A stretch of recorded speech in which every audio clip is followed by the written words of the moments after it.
In this exercise we are going to create our own little chase scene. So the first thing I'm going to do is I'm going to delete my cat and I'm going to bring in a new cat, but this time it's going to be my cat flying. So here's my cat flying, and the objective of our exercise here is to really understand the way coordinates work in these projects, or in Scratch in general. Okay, so we'll be using our math skills loads here. So I'm just going to quickly choose a new backdrop, and I'm going to choose, if I go to space, I might choose a little spacey background here. Okay, so I'm going to have my good sprite, which is my cat, and our objective is to make him fly across the screen, fly here, fly there, go off the screen, and he's going to be chased by a bad character, which is going to be a evil looking ghoul. So there he is, he can go up there. Okay, and I'm just going to shrink him 1, 2, 3, 4, 5. I'll shrink my cat 1, 2, 3, 4, 5. Okay, so just shrunk the two of them, and you want to be careful now when we're programming here, because it's very easy to put the code into the wrong character. Okay, so the first thing I'm going to do here is I am going to get my character, my cat, to just start somewhere around here. He's not even going to be able to see his legs. He's going to start here and he's going to zoom across the screen. So if I bring in my green flag here, and what I'm going to do now is I'm going to say when my animation starts, when the green flag is clicked, I want you to go to x minus 220. And what does that mean again? Well, let me just bring in our background here, and you can see here, following our numbers on the XY grid, that's 0, so that's minus 100, that's minus 200, so minus 220 is around here. So that's where my cat's going to go. And Y, I want him to go down here to be about, say, minus 100, which is this line here. Okay, so minus 100, and you can see it written there on the blue line, that's what we want. So if I press my green flag now, that is where my cat's going to go, so I can pick him up here, press the green flag, and that's where he's always going to start in the animation. Okay, so when the animation starts, let's get a few things fixed first. So I'm just going to quickly go onto my information box here, and I do not want my cat to ever go upside down. So I'm just going to press the arrows there. Okay, and I might as well, while I'm here, do the same for my bad character. Don't want it to go upside down either. Okay, so make sure now you have the blue square around your cat. So it's going to start there, and then I'm going to go to control, and I'm going to bring in wait 1 second. And this is important in animation because it's all about timing. So we've got start there, wait for a second. And what I want my cat to do now is I want my cat to make sure that he's actually facing the right way when the animation starts too. So let's make sure we bring in that pointing direction which we have used before. Okay, so make sure he faces right, then he's going to wait, and then he's going to do something called glide. He's going to glide across the screen. Where is he going to glide to? Well, I want him to glide across this line. So I'm just going to bring in glide, and I want X to be not 200, not minus 220, but 220. Okay, so if I press the green flag, you wait a second, you'll see now he glides across the screen. Now that is very quick, so I might just change that to glide 2 seconds. Let's just see how quick that is.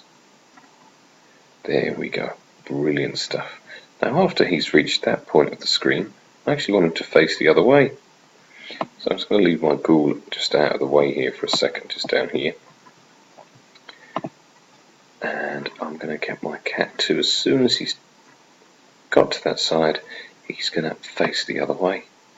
So pointing direction, 90 is facing right. I actually want him to face left.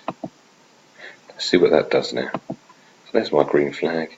glides across the screen, and he turns. Brilliant stuff. So what we're going to do now is follow a very similar pattern here. So we're just going to hang on just for a second, and we want him to glide up here somewhere. Okay, so let's go to Control, and let's bring in wait 1 second. And then what I'm going to make him do then is I'm going to make him glide up somewhere around here. And you can see the numbers here are changing every time I pick him up and move him. Do you see that? Just keep an eye on the numbers here. So I want him to actually glide to the same x up here, minus 220, and y this time, if we go up, he's going to be higher this time, so he's going to go up that blue line, and this time we're going to use this number 100. Last time we used minus 100 because he was down here, but this time he's up here, so we're going to use plus 100 this time. So I'll press my green flag now, he starts down here, and it glides up there very quickly though, so you can see we had glide 2 seconds there, we'll have glide 2 seconds here as well. And what he's going to do after that, he's facing the wrong way now, so we're just going to make him face right. Let's double check, so 90 is right, perfect. And let's test it one more time.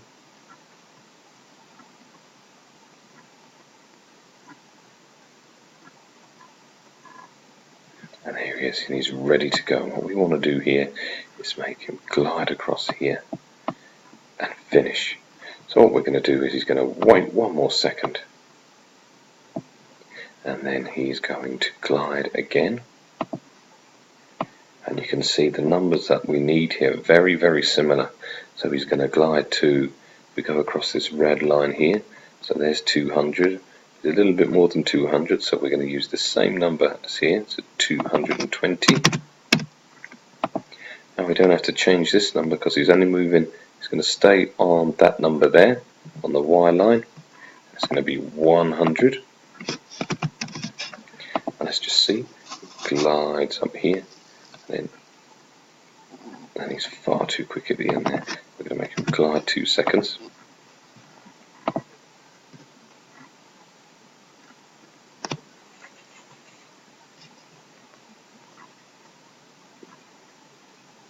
And I'm going to finish that off, bringing in a nice hide. He's going to disappear. Now, one thing we have to be careful of in an animation is that when you hide a character, you need to make sure that you do bring it back eventually. So as you can see, he glides off and disappears, but when I press my green flag, he doesn't come back again. That's because at the beginning of our animation, if you want to see your character straight away, you want to bring in show. Okay, now what I'm going to do here is I'm just going to make sure that I put show here. So he goes back to his original starting place, he faces right, then we can see him. So there we go.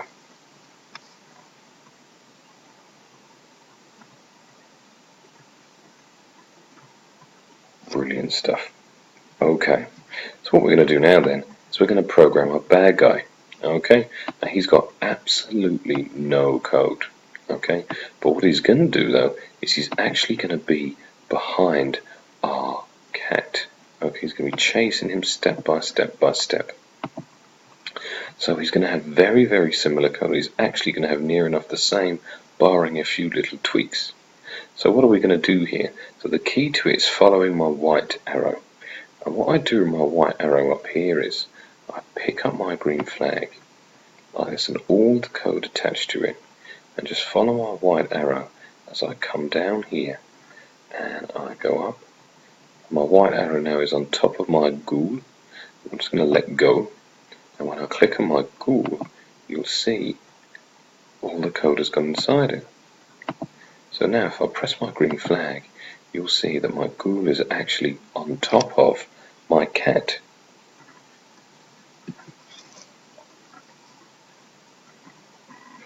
Okay, so what I'm going to do now is, to put a slight difference on this, I'm just going to go to Control, and I'm just going to bring in the weight, and I'm going to bring in weight for 2 seconds. So if I press my, so we're going to wait, then he's going to go back, he's going to point in a direction, and then we're going to see him. Let's see what difference that makes.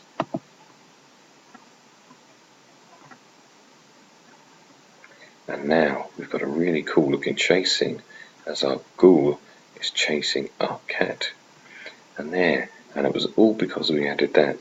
And then because you've done so much here, this is where you can really take control. So what I'm going to quickly do here now is go to sounds and bring in a, let's bring in a human sound. Okay, and you can bring in a,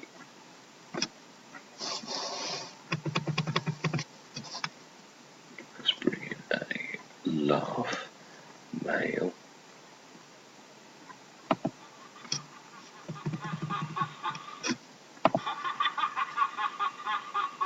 Pretty cool stuff. So now we can, if I bring that sound in, lost it now, let's go back. So human laugh male 2. And if I go to sounds now, you can see it's brought in. And what we can do now is we can put that sound in our animation at the beginning. So when we press the green flag, the cat is running away from our ghoul.